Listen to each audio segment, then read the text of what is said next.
दोस्तों एक बार फिर से मैं आपके लिए RRB LP form fill up online 2025 apply process की अपडेट लेके आ चुके हैं। कैसे आप असिस्टेंट लोको पायलट 9970 वैकेंसीज के लिए अपना फॉर्म अप्लाई कर सकते हो। कंप्लीट जानकारी स्टेप बाय स्टेप आपको इस वीडियो में दी जाएगी। लास्ट डेट की अपडेट है। जी हाँ दोस्तों, लास्ट डेट एक्सटेंड कर दी गई है 19 मई तक। अब आप इसके लिए ऑनलाइन आवेदन कर सकते हो। लास्ट डेट की न्यू अपडेट के साथ में आपको कैसे अप्लाई करना होगा। ऑनलाइन आवेदन करते समय आपको कोई भी ऐसी गलती या फिर मिस्टेक नहीं करनी होगी जिसको करने से आपके एप्लीकेशन फॉर्म रिजेक्ट हो सकते हैं।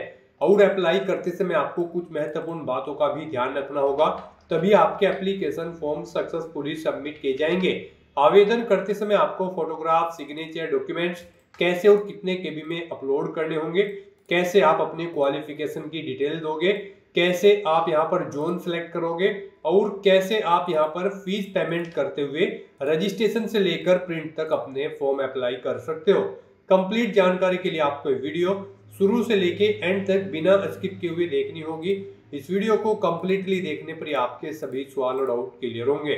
तो चलिए दोस्तों, बिना कोई वक्त कमाए शुरू करते हैं RRB LP form fill up online 2025 की पूरी जानकारी। फॉर्म भरने से पहले आपको हमारी वेबसाइट IND सरकारी नौकरी के इस पेज पर विजिट करना होगा, जिसका लिंक आपको नीचे description plus first comment box में मिल जाएगा। और हमारे इस पेज पर विजिट करके आप यहां से आरआरबी एलपी का फॉर्म अप्लाई कर सकते हो। रेलवे रिक्रूटमेंट बोर्ड भारतीय रेलवे की ओर से असिस्टेंट लोको पायलट एलपी के लिए 9970 वैकेंसीज निकाली गई है, जिसके लिए लास्ट डेट बढ़ा दी गई है। जो 11 मई लास्ट डेट थी उसको 19 मई 2025 कर दिया गया है। अब आप इसके लिए 19 मई तक अपने फॉर्म अप्लाई कर सकते हो। 8 दिन यहाँ पर और बढ़ा दिए गए हैं अप्लाई करने के। इसी तरह से फीस पेमेंट की जो लास्ट डेट 13 मई थी उसको 21 मई कर दिया गया है। और मॉडिफिकेशन की डेट जो 14 से 23 मई थी उसको 22 से 31 मई कर दिया गया है। सैलरी 19,900 से 63,200 है। 10वीं ITI से आप अप्लाई कर सकते हो। 18 से 30 वर्ष आयु सीमा है। जनरल OBC WS के लिए 500 रुपये फीस है। SC/ST PWD फीमेल के लिए 250 है, जो कि आप ऑनलाइन मोड से पेमेंट कर सकते हो। कंप्यूटर बेस्ड टेस्ट CBT के आधार पे सिलेक्शन होगा। ऑनलाइन अप्लाई कर सकते हो। ऑल इंडिया से अप्लाई कर सकते हो। rrbapply.gov.in पोर्टल से इंपोर्टेंट लिंक सेक्शन में date extended notice PDF link पर क्लिक करके आप इसकी डेट चेकआउट कर सकते हो, जो कि एक्सटेंड कर दी गई है। जी हाँ दोस्तों, यहाँ पर जो 11 मई थी लास्ट डेट उसको 19 मई किया गया है। फीस पेमेंट की जो 13 मई थी उसको 21 मई किया गया है। करेक्शन की जो 14 से 23 मई थी उसको 22 से 31 मई कर दिया गया है। और यहाँ पर एज लिमिट की गणना सेम, यहाँ पर इसकी एज रहेगी, इसकी क्वालिफिकेशन की, और यहाँ पर एज लिमिट की यहाँ पर डेट रहेगी। क्लोजिंग डेट आप देख सकते हो यहाँ पर। साथ ही साथ यहाँ पर बात अगर नोटिफिकेशन की जाए तो इस लिंक पर क्लिक करके आप इसकी PDF डाउनलोड कर सकते हो। इसमें आपको कंप्लीट जानकारी दे दी गई है, जैसे कि क्या आपका एलिजिबिलिटी क्राइटेरिया है, क्या इंपोर्टेंट इंस्ट्रक्शन से अप्लाई करने के, और यहाँ पर सिलेक्शन क्राइटेरिया के अंतर्गत एग्जाम पैटर्न सिलेबस आपका क्या रहेगा, और हाउ टू अप्लाई का क्या कंप्लीट प्रोसीजर रहने वाला है। जोन वाइज वैकेंसीज की लिस्ट भी आपको दी गई है। तो अप्लाई करने से पहले आपको नोटिफिकेशन की PDF पूरा पढ़ना अनिवार्य है। इसको पूरा पढ़ने से ही आपके सभी सवाल और डाउट क्लियर होंगे। PDF रीड आउट करने के बाद में आपको अप्लाई ऑनलाइन लिंक पर क्लिक करना होगा, तो आपके सामने इसका ऑनलाइन आवेदन करने का ये ऑफिशियल पोर्टल ओपन हो जाएगा। गाइस, यहाँ पर आपको डाउनलोड फॉर्मेट्स का ऑप्शन दिया गया है। यहाँ पर आपको CN 1/2025 के इस ऑप्शन पर अपना कर्सर लाना है। और यहाँ पर अगर आपको कास्ट सर्टिफिकेट या फिर इनकम सर्टिफिकेट की जरूरत है तो उनके फॉर्मेट आप यहाँ से डाउनलोड कर सकते हो। अप्लाई करने के लिए आपको यहाँ पर अप्लाई की ये टैब दी गई है। इसके ऊपर जैसे ही आप अपना कर्सर लाएंगे, यहाँ पर आपको दो ऑप्शन होंगे, क्रिएट एन अकाउंट और ऑलरेडी हैव एन अकाउंट। अगर आपने यहाँ पर अपना अकाउंट पहले से क्रिएट कर रखा है तो आपको ऑलरेडी हैव एन अकाउंट के इस ऑप्शन पर क्लिक करना है। उसके बाद आपके सामने कुछ इस तरह से इंटरफेस होगा। यहाँ पर आपके पास दो ऑप्शन है लॉगिन करने के, लॉगिन विद आधार और लॉगिन विद आरआरबी अकाउंट। आप इनमें से किसी भी ऑप्शन का यूज करते हुए अपने अकाउंट में लॉगिन कर लें और वहां से आप अपना फॉर्म अप्लाई कर लें। और अगर आप इस भर्ती के लिए या फिर आरआरबी की किसी भी भर्ती के लिए 2024 से आप फर्स्ट टाइम अप्लाई करने जा रहे हो तो सबसे पहले यहाँ पर आपको अपना अकाउंट क्रिएट करना होगा। उसके लिए आपको क्रिएट एन अकाउंट के इस ऑप्शन पर क्लिक करना है उसके बाद आपके सामने यहाँ पर कुछ इस तरह से इंटरफेस होगा। यहाँ पर आपके सामने ये पॉपअप होगा। इसमें आपसे कहा गया है अगर आपने 2024 या उसके बाद अपना रजिस्ट्रेशन यहाँ पर कर रखा है आरआरबी के इस पोर्टल पर, तो आपको दोबारा से रजिस्ट्रेशन की जरूरत नहीं है। आप अपना यूजर आईडी और पासवर्ड यूज करते हुए लॉगिन करें और अपना फॉर्म अप्लाई कर लें। और अगर आपने 2024 या 25 में रजिस्ट्रेशन नहीं किया है आरआरबी के इस पोर्टल पर, तो यहाँ पर आपको सबसे पहले अपना रजिस्ट्रेशन करना होगा और उसके बाद आपको अपना फॉर्म अप्लाई करना है। तो यहाँ पर आकर आपको ओके के इस ऑप्शन पर क्लिक करना है। फिर यहाँ पर आकर आपको अपनी नेशनलिटी सिलेक्ट कर लेनी है। उसके बाद यहाँ पर आपको अपना कंप्लीट नाम यहाँ पर एंटर करना है। 10वीं की मार्कशीट के अकॉर्डिंग आपका नाम होना चाहिए। फिर उसी नाम को आपको यहाँ पर रिटाइप कर देना है। उसके बाद आपसे पूछा गया है कि क्या आपने कभी अपना नाम चेंज किया है, अगर किया है तो यस ऑप्शन सिलेक्ट करें और फिर आप I understand and I agree के इस ऑप्शन पर क्लिक करें और फिर जो नाम आपने चेंज किया है वो चेंज नेम यहाँ पर आप एंटर करें, उसे रिटाइप करें। और अगर आपने कभी अपना नाम चेंज नहीं किया है तो यहाँ पर आपको नो ऑप्शन सिलेक्ट कर लेना है। उसके बाद यहाँ पर आपको अपनी डेट ऑफ बर्थ सिलेक्ट करनी है। ये डेट ऑफ बर्थ आपको 10वीं की मार्कशीट के अकॉर्डिंग सिलेक्ट करनी है। फिर उसे यहाँ पर आपको टाइप करना है DDMMYY फॉर्मेट में, यानी कि आपको अपनी डेट ऑफ बर्थ यहाँ पर रिटाइप कर देनी है। उसके बाद यहाँ पर आपको अपना जेंडर सिलेक्ट करना है। फिर यहाँ पर आपको अपना जेंडर भी दोबारा से एक बार फिर सिलेक्ट करना होगा। उसके बाद यहाँ पर आपको अपने फादर का नाम एंटर करना है, उसे रिटाइप करना है। मदर का नाम एंटर करना है, उसे भी रिटाइप कर देना है। उसके बाद यहाँ पर आपको अपनी कॉन्टैक्ट डिटेल देनी है। यहाँ पर आकर आपको अपना ईमेल एड्रेस एंटर करना है। उसके बाद जनरेट ईमेल ओटीपी ऑप्शन पर क्लिक करना है। अपना मोबाइल नंबर आपको एंटर करना है, जनरेट मोबाइल ओटीपी ऑप्शन पर क्लिक करना है। उसके बाद आपके ईमेल आईडी और मोबाइल नंबर पर 2 ओटीपी आएंगे। वो ओटीपी आपको यहाँ पर एंटर करने हैं और अपना मोबाइल नंबर और ईमेल आईडी को वेरीफाई कर लेना है। उसके बाद यहाँ पर आपको अपना आधार वेरिफिकेशन करना है। यहाँ पर आकर आप अपना आधार कार्ड नंबर एंटर करें। फिर यहाँ पर आप जनरेट आधार ओटीपी के इस ऑप्शन पर क्लिक करें।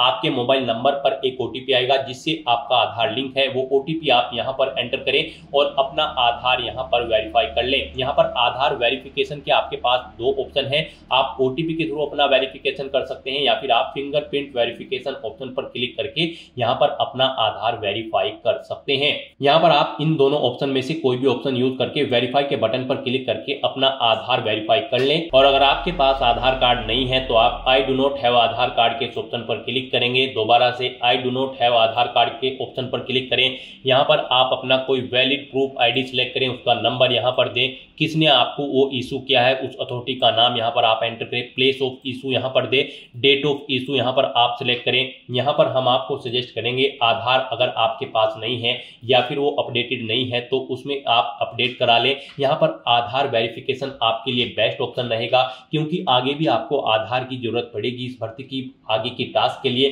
तो यहाँ पर आप बेस्ट रहेगा कि आप अपना आधार वेरीफाई कर लें। उसके बाद यहाँ पर आपको चेकबॉक्स को ओके करना है। फिर यहाँ पर आपको अपना पासवर्ड क्रिएट करना है। पासवर्ड यहाँ पर आप कोशिश करें कि आपका पासवर्ड अल्फा न्यूमेरिक फॉर्मेट में हो। मींस आपके पासवर्ड में कम से कम एक अपर केस कैरेक्टर, एक लोअर केस कैरेक्टर, एक इंटीजर नंबर और एक स्पेशल कैरेक्टर जैसे कि @ या फिर डॉलर होना चाहिए। तो इस फॉर्मेट में यहाँ पर आपको अपना पासवर्ड रेडी कर लेना है। वही पासवर्ड आपको कंफर्म पासवर्ड फील्ड में एंटर करना है। इस कैप्चा कोड के इस चेकबॉक्स को ओके करना है और फिर गाइस यहाँ पर आपको preview and create an account के इस ऑप्शन पर क्लिक कर देना है। यहाँ पर इस ऑप्शन पर क्लिक करते ही आपकी जो डिटेल्स आपने फिल की होगी यहाँ पर रजिस्ट्रेशन की, उनका पूरा प्रीव्यू आपको शो होगा। उन्हें आपको केयरफुली चेकआउट करना है। अगर कोई मिस्टेक होगी तो आप एडिट कर लेंगे, नहीं तो आपको अपना रजिस्ट्रेशन कंप्लीट कर लेना है। आपका रजिस्ट्रेशन सक्सेसफुली कंप्लीट होने के बाद आपको आरआरबी के ऑफिशियल पोर्टल पर रिडायरेक्ट कर दिया जाएगा। यहाँ पर आकर आपको दोबारा से अप्लाई के इस ऑप्शन पर क्लिक करना है। फिर यहाँ पर आपको ऑलरेडी हैव एन अकाउंट के इस ऑप्शन पर क्लिक करना है या फिर आपके सामने डायरेक्टली यही इंटरफेस शो होगा। फिर यहाँ पर आने के बाद आपको लॉगिन विद आधार या फिर लॉगिन विद आरआरबी अकाउंट, इन दोनों ऑप्शन में से कोई भी ऑप्शन का यूज करते हुए आपको अपने डैशबोर्ड में लॉगिन करना है। गाइड यहाँ पर अगर आप login with Aadhaar option select करते हैं तो फिर यहाँ पर आपको अपना आधार नंबर एंटर करना है। उसके बाद आपको जनरेट आधार ओटीपी के ऑप्शन पर क्लिक करना है। एक ओटीपी आपके मोबाइल नंबर पर आएगा जिससे आपका आधार लिंक है, वो ओटीपी आपको यहाँ पर एंटर करना है। I am not a robot इस चेकबॉक्स को ओके करना है और फिर आपको यहाँ पर लॉगिन के इस ऑप्शन पर क्लिक करके अपने डैशबोर्ड में लॉगिन कर लेना है और फिर वहां से आपको अपना फॉर्म अप्लाई करना है। और अगर आप login with RRB account option select करते हैं तो आपके सामने फिर यहाँ पर कुछ इस तरह से इंटरफेस होगा। यहाँ पर आने के बाद अब आपको अपना मोबाइल नंबर या फिर ईमेल एड्रेस एंटर करना है, अपना पासवर्ड आपको एंटर करना है, I am not a robot आपको इस चेकबॉक्स को ओके करना है और फिर यहाँ पर आपको कैप्चा कोड के अकॉर्डिंग आपको इमेज सेलेक्ट कर लेनी है और फिर गाइस यहाँ पर आपको लॉगिन के इस ऑप्शन पर क्लिक करके अपने डैशबोर्ड में लॉगिन कर लेना है। जैसे ही आप लॉगिन के ऑप्शन पर क्लिक करेंगे आपके सामने कुछ इस तरह से इंटरफेस होगा। यहाँ पर अब आपको 2 फैक्टर ऑथेंटिकेशन मोड कंप्लीट करना है। यहाँ पर आप सेंड ओटीपी टू ईमेल आप इस ऑप्शन पर क्लिक करें, आपकी ईमेल आईडी पर एक ओटीपी जाएगा, वो ओटीपी आप यहाँ पर एंटर करें या फिर आप सेंड ओटीपी टू फोन के ऑप्शन पर क्लिक करें, फिर आपके मोबाइल नंबर पर एक ओटीपी जाएगा, वो ओटीपी आपको यहाँ पर एंटर करना है और फिर गाइस आपको लॉगिन के इस ऑप्शन पर क्लिक करके अपने डैशबोर्ड में लॉगिन कर लेना है। लॉगिन करने के बाद आपके सामने आपका डैशबोर्ड कुछ इस तरह से शो होगा। यहाँ पर आपको टॉप पर ही 4 ऑप्शन दिए गए हैं। सबसे पहले यहाँ पर आपको कुछ जनरल इंस्ट्रक्शन दिए गए हैं। आपको फॉर्म अप्लाई करने से पहले इन्हें केयरफुली रीड कर लेना है। यहाँ पर ऑनलाइन एप्लीकेशन का ऑप्शन है, एप्लीकेशन हिस्ट्री है। यहाँ पर जब आप फॉर्म अप्लाई कर लोगे तो फिर आप इस ऑप्शन में जाकर चेकआउट कर पाओगे आप अपना एप्लीकेशन फॉर्म सक्सेसफुली सबमिट कर चुके हो या फिर नहीं। और मॉडिफाई रजिस्ट्रेशन डिटेल आपको ये ऑप्शन दिया गया है, इस पर क्लिक करके यहाँ पर आप अगर आपके रजिस्ट्रेशन में मॉडिफाई करना चाहते हैं तो आप मॉडिफाई कर सकते हैं। यहाँ पर ये ऑप्शन आपका 18 अप्रैल 2025 के बाद एक्टिव होगा। आप इस ऑप्शन का यूज करते हुए अगर आपने रजिस्ट्रेशन में चेंज आउट करना चाहते हैं तो आप चेंज कर सकते हैं। तो यहाँ पर बस अब अगर आपका रजिस्ट्रेशन ओके है तो आपको अपना ऑनलाइन फॉर्म फिल करना है। उसके लिए आपको ऑनलाइन एप्लीकेशन के इस ऑप्शन पर क्लिक करना है या फिर जनरल इंस्ट्रक्शन के यहाँ पर आपको ऑनलाइन एप्लीकेशन के इस ऑप्शन पर क्लिक करना है। नेक्स्ट आपके सामने कुछ इस तरह से इंटरफेस होगा। यहाँ पर आपको आरआरबी असिस्टेंट लोको पायलट का ये सेक्शन दे दिया गया है। यहाँ पर सीएन नंबर 1/2025 में सबसे पहले आपको बोर्ड का नाम सेलेक्ट करना है जिस बोर्ड के लिए आप अप्लाई करना चाहते हैं। आप अपनी चॉइस के अकॉर्डिंग कोई भी बोर्ड यहाँ पर सिलेक्ट करें, इस चेकबॉक्स को ओके करें, यानी कि आपको आरआरबी आरआरसी की किसी भी भर्ती एग्जाम में बैठने से नहीं रोका गया है, तो आपको इस चेकबॉक्स को ओके कर देना है और उसके बाद गाइस यहाँ पर आपको नेक्स्ट के इस ऑप्शन पर क्लिक करना है। नेक्स्ट आपके सामने कुछ इस तरह से इंटरफेस होगा। यहाँ पर आपकी कुछ डिटेल ऑटोमेटिकली फेच कर ली गई है आपके रजिस्ट्रेशन से। यहाँ पर बस अब आपको सबसे पहले अपना मैरिटल स्टेटस देना है, उसके बाद आपको अपना रिलीजन सिलेक्ट करना है, अपनी मातृभाषा यहाँ पर आपको सिलेक्ट कर लेनी है। फिर यहाँ पर आपको choice of language for examination, जिस लैंग्वेज में आप अपना एग्जाम चाहते हैं वो लैंग्वेज यहाँ पर आपको सिलेक्ट करनी है। फिर यहाँ पर आपकी बॉडी पर कोई कट या तिल का निशान है तो उस पैलेस का नाम यहाँ पर आपको एंटर कर देना है। 2 पैलेस के नाम यहाँ पर आपको एंटर करने हैं, नहीं है तो यहाँ पर आप नो मार्क एंटर कर देंगे। उसके बाद यहाँ पर आपको अपनी कम्युनिटी सेलेक्ट कर लेनी है। उसके बाद यहाँ पर अगर आप रिजर्व कैटेगरी से बिलोंग करते हो तो यहाँ पर आपको अपनी कास्ट का नाम देना है, कम्युनिटी सर्टिफिकेट नंबर देना है। कम्युनिटी सर्टिफिकेट आपको किस अथॉरिटी ने इशू किया है, collector, city magistrate, deputy collector, आप अपने अकॉर्डिंग यहाँ पर ऑप्शन सेलेक्ट करें। उसके बाद इशूइंग स्टेट यहाँ पर आप सिलेक्ट करें। उसके बाद यहाँ पर आपका जो सर्टिफिकेट है वो कब आपको इशू हुआ है वो डेट आपको सिलेक्ट कर लेनी है। फिर यहाँ पर आपसे पूछा गया है कि क्या आप फ्री ट्रेवल पास चाहते हैं रेलवे का, अगर चाहते हैं तो यस करें और फिर यहाँ पर आप अपने नियरेस्ट रेलवे स्टेशन का नाम एंटर करें और फिर यहाँ पर आप अपना वैलिड कास्ट सर्टिफिकेट अपलोड कर दें।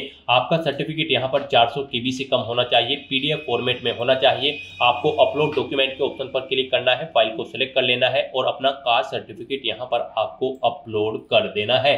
और अगर आप यहाँ पर अनरिजर्व कैटेगरी से आते हैं तो फिर आगे के ऑप्शन आपको डिसेबल्ड कर दिए जाएंगे। उसके बाद यहाँ पर आपको अपना प्रेजेंट एड्रेस एंटर करना है, फिर आपको अपना परमानेंट एड्रेस एंटर करना है और अगर आपका परमानेंट एड्रेस आपके प्रेजेंट एड्रेस के अकॉर्डिंग सेम है तो आप इस चेकबॉक्स को ओके कर दें। ऑटोमेटिकली आपका परमानेंट एड्रेस आपके प्रेजेंट एड्रेस के अकॉर्डिंग फिल हो जाएगा। उसके बाद गाइस यहाँ पर आपको सेव के इस ऑप्शन पर क्लिक करके अपनी डिटेल सेव कर देनी है और फिर आपको नेक्स्ट के इस ऑप्शन पर क्लिक करना है। नेक्स्ट गाइस यहाँ पर आपको अपनी कैटेगरी की डिटेल देनी है। यहाँ पर आपसे पूछा गया है कि क्या आप EX सर्विसमैन हैं, अगर हैं तो आप यस ऑप्शन सेलेक्ट करें। फिर यहाँ पर आप अपनी डिफेंस सर्विस सिलेक्ट करें, किसमें आप EX सर्विसमैन थे, आर्मी, नेवी, एयरफोर्स, अपने अकॉर्डिंग ऑप्शन सेलेक्ट करें। अपनी रैंक यहाँ पर एंटर करें, डेट ऑफ अटेस्टेशन यहाँ पर आप सिलेक्ट करें और फिर आपसे पूछा गया कि क्या आप फिलहाल भी डिफेंस सर्विस में कार्यरत हैं, अगर हैं तो यस करें और फिर यहाँ पर नहीं है तो आप नो ऑप्शन सेलेक्ट कर लें। अगर आप यहाँ पर जॉब छोड़ चुके हो, डेट ऑफ डिस्चार्ज यहाँ पर आप सिलेक्ट करें, रीजन ऑफ डिस्चार्ज यहाँ पर दें, डिस्चार्ज सर्टिफिकेट नंबर दें, क्या आपने दोबारा से री एम्प्लॉयमेंट किया है एज ए ईएक्स सर्विसमैन, अगर किया है तो यस करें, नहीं तो नो ऑप्शन सेलेक्ट करें। और गाइज अगर आप ईएक्स सर्विसमैन नहीं हो तो यहाँ पर आपको नो ऑप्शन सेलेक्ट करना है, आगे की डिटेल आपको डिसेबल्ड कर दी जाएगी। फिर यहाँ पर आपसे पूछा गया कि क्या आप ईबीसी सर्टिफिकेट होल्डर कैंडिडेट हैं, अगर हैं तो आप यस करें और फिर I understand and I agree के इस ऑप्शन पर क्लिक करें। फिर यहाँ पर आपसे पूछा गया है कि do you wish to avoid fee concession, अगर आप फीस में कंसेशन चाहते हैं तो यस ऑप्शन सेलेक्ट करें, फिर अपना सर्टिफिकेट नंबर दें, इश्यूइंग अथॉरिटी यहाँ पर आप सेलेक्ट करें, कब आपको ये सर्टिफिकेट इशू हुआ है वो डेट आप सेलेक्ट कर लें। और अगर आप ईबीसी सर्टिफिकेट होल्डर कैंडिडेट नहीं है तो यहाँ पर आपको नो ऑप्शन सेलेक्ट करना है। उसके बाद यहाँ पर आपसे पूछा गया कि क्या आप रेलवे में सर्विस करते हैं, यहाँ पर अगर आप रेलवे एम्प्लॉय हैं तो आप यस करेंगे। फिर यहाँ पर आपसे पूछा गया कि क्या आपने यहाँ पर एनओसी के लिए अप्लाई किया हुआ है, तो यहाँ पर आप किया हुआ है तो यस करें, नहीं तो आप यहाँ पर नो ऑप्शन सेलेक्ट करेंगे। और उसके बाद यहाँ पर आपको अपनी कैटेगरी देनी है, उसके बाद प्लेस ऑफ वर्किंग देना है, अपना जोन यहाँ पर आपको सिलेक्ट करना है। और अगर आप रेलवे के एम्प्लॉय नहीं है तो यहाँ पर आपको नो ऑप्शन सेलेक्ट करना है। उसके बाद यहाँ पर आपको पूछा गया कि क्या आप करंट में कहीं पर एम्प्लॉय हैं, अगर हैं तो यहाँ पर आप ऑप्शन सेलेक्ट करें, आप सेंट्रल गवर्नमेंट में एम्प्लॉय हैं, स्टेट में या फिर किसी पब्लिक सेक्टर में, तो यहाँ पर आप अपने अकॉर्डिंग ऑप्शन सेलेक्ट करें। और फिर यहाँ पर आप उसकी डिटेल दें, जैसे कि अगर आप स्टेट गवर्नमेंट में एम्प्लॉय हैं तो नेम ऑफ ऑर्गेनाइजेशन, किस डेट से आपने जॉब स्टार्ट की है और क्या फिलहाल भी आप वर्क कर रहे हैं, यहाँ पर आपको ये डिटेल्स प्रोवाइड करानी है। और अगर आप यहाँ पर करंट एम्प्लॉयमेंट नहीं है, यानी कि आप करंट में जॉब नहीं करते हैं, तो फिर यहाँ पर आपको नॉट एप्लीकेबल का ये ऑप्शन सेलेक्ट करना है। उसके बाद आपको इस पेज को नीचे स्क्रॉल डाउन करना है। नेक्स्ट यहाँ पर आपसे पूछा गया कि क्या आपने अपना एसीटी अप्रेंटिस का कोर्स कंप्लीट किया हुआ है, अगर किया हुआ है तो यहाँ पर आप यस ऑप्शन सेलेक्ट करें, फिर आप अपनी ट्रेड का नाम सेलेक्ट करें, किस ट्रेड में आपने कोर्स कंप्लीट किया है, कब से आपने ट्रेनिंग स्टार्ट की थी वो डेट सेलेक्ट करें, कब कंप्लीट हुई है वो डेट आप सेलेक्ट करें। फिर यहाँ पर आपका रिजल्ट डिक्लेयर हो चुका है या फिर नहीं, आपको येस या नो ऑप्शन सेलेक्ट करना है। और अगर गाइज यहाँ पर आप अपना एसीटी अप्रेंटिस का कोर्स कंप्लीट नहीं किए हो तो यहाँ पर आपको नो ऑप्शन सेलेक्ट करना है, फिर आपको ये डिटेल देनी नहीं होगी। उसके बाद यहाँ पर आपको अपनी बैंक की डिटेल देनी है, यहाँ पर आप अकाउंट होल्डर का नाम एंटर करें, फिर यहाँ पर आकर आपको अपने बैंक अकाउंट का नंबर एंटर करना है, उसे यहाँ पर आपको दोबारा से एंटर करके कंफर्म कर लेना है। फिर आपको अपने बैंक का आईएफएससी कोड देना है, कंफर्म के ऑप्शन पर क्लिक करना है, आपके बैंक का नाम और आपको आपके बैंक का एड्रेस यहाँ पर आपके आईएफएससी कोड के अकॉर्डिंग शो हो जाएगा। इस तरह से अपनी डिटेल यहाँ पर फिल करने के बाद फिर गाइज आपको सेव के इस ऑप्शन पर क्लिक करके अपनी डिटेल सेव कर देनी है और फिर आपको नेक्स्ट के इस ऑप्शन पर क्लिक कर देना है। नेक्स्ट यहाँ पर आपको अपनी एजुकेशनल क्वालिफिकेशन की डिटेल देनी है। यहाँ पर आरआरबी असिस्टेंट लोको पायलट की इस भर्ती में पार्टिसिपेट करने के लिए आपका 10वीं क्लास पास आउट होना जरूरी है, प्लस आपके पास आईटीआई का सर्टिफिकेट भी होना जरूरी है किसी रिलेवेंट ट्रेड के अंतर्गत। तो यहाँ पर अब आपको सबसे पहले आकर आपको अपनी एडिट के इस ऑप्शन पर क्लिक करना है। उसके बाद यहाँ पर आपको अपनी 10वीं क्लास की डिटेल प्रोवाइड करनी है। यहाँ पर आपको सबसे पहले स्टेट सिलेक्ट करना है, किस स्टेट से आपने अपनी 10वीं क्लास पास आउट की है, फिर आपको अपना डिस्ट्रिक्ट सिलेक्ट करना है, फिर आपको बोर्ड का नाम यहाँ पर देना है, किस बोर्ड से आपने अपनी 10वीं क्लास पास आउट की है, फिर आपको पासिंग डेट यहाँ पर सिलेक्ट करनी है, किस डेट को आपने अपनी 10वीं क्लास पास आउट की है, 10वीं का रोल नंबर यहाँ पर आपको एंटर करना है, अपनी 10वीं क्लास का यहाँ पर आपको सर्टिफिकेट का सीरियल नंबर एंटर कर देना है और फिर आपको अपडेट के इस ऑप्शन पर क्लिक करके अपनी ये डिटेल यहाँ पर अपडेट कर देनी है। यहाँ पर आपको ये डिटेल ऑटोमेटिकली फिर मिल जाएगी। अगर आपने आरआरबी में 2024 या 25 की किसी भर्ती में पहले भी अप्लाई किया हुआ है, नहीं मिलेगी तो फिर यहाँ पर आपको मैन्युअली ये डिटेल्स एंटर कर देनी है और अपडेट के ऑप्शन पर क्लिक करके अपनी डिटेल सेव कर देनी है। इस तरह से यहाँ पर आपकी 10वीं क्लास की डिटेल सक्सेसफुली सेव हो जाएगी। उसके बाद यहाँ पर जो रिक्वायर्ड क्वालिफिकेशन है आपके पास यहाँ पर इस भर्ती में पार्टिसिपेट करने के लिए आईटीआई का सर्टिफिकेट होना जरूरी है रिलेवेंट ट्रेड के अंतर्गत। यहाँ पर या तो आपके पास आईटीआई का सर्टिफिकेट हो या फिर आपके पास 3 साल का डिप्लोमा होना चाहिए इंजीनियरिंग का, या फिर डिग्री होनी चाहिए इंजीनियरिंग की रिलेवेंट ट्रेड के अंतर्गत, या फिर आपके पास आईटीआई या फिर एनएसी नेशनल अप्रेंटिसशिप सर्टिफिकेट होना चाहिए। तो आपको इनमें से अपनी चॉइस के अकॉर्डिंग कोई भी ऑप्शन सिलेक्ट करना है, जो भी आपके पास है आप यहाँ पर ऑप्शन सिलेक्ट करें। आईटीआई अगर आप सिलेक्ट करते हैं तो फिर यहाँ पर आकर आपको सबसे पहले ट्रेड सिलेक्ट करनी है, किस ट्रेड में आपने अपनी आईटीआई कंप्लीट की है, फिर आपको स्टेट सिलेक्ट करना है, किस स्टेट से आपने अपनी आईटीआई कंप्लीट की है, फिर स्टेट के अकॉर्डिंग यहाँ पर आपको अपना डिस्ट्रिक्ट सिलेक्ट कर लेना है, इंस्टीट्यूट का नाम देना है जिससे आपने अपनी आईटीआई कंप्लीट की है, पासिंग डेट यहाँ पर आपको सिलेक्ट करनी है, कब पास आउट की है, सर्टिफिकेट आपको किसने इशू किया है, आईटीआई का, एनसीवीटी या फिर एससीवीटी ने, आप अपने अकॉर्डिंग ऑप्शन सिलेक्ट करें। सर्टिफिकेट का टाइप यहाँ पर आप सिलेक्ट करें, वो नेशनल ट्रेड सर्टिफिकेट है या फिर स्टेट ट्रेड सर्टिफिकेट है। इस तरह से अपनी डिटेल यहाँ पर फिल करने के बाद फिर आपको ऐड के इस ऑप्शन पर क्लिक करना है और अपनी इस डिटेल को यहाँ पर ऐड कर देना है। इस तरह से यहाँ पर आपकी आईटीआई की डिटेल भी ऐड हो जाएगी। उसके बाद अगर आपके पास 3 साल का डिप्लोमा है इंजीनियरिंग का या फिर डिग्री है इंजीनियरिंग की या फिर एनएससी सर्टिफिकेट है, तो आप अपने अकॉर्डिंग यहाँ पर ऑप्शन सिलेक्ट करके उसकी डिटेल भी सेम ऐसे ही यहाँ पर प्रोवाइड करा सकते हैं। इस तरह से अपनी क्वालिफिकेशन की डिटेल फिल करने के बाद फिर आपको नेक्स्ट के इस ऑप्शन पर क्लिक करना है।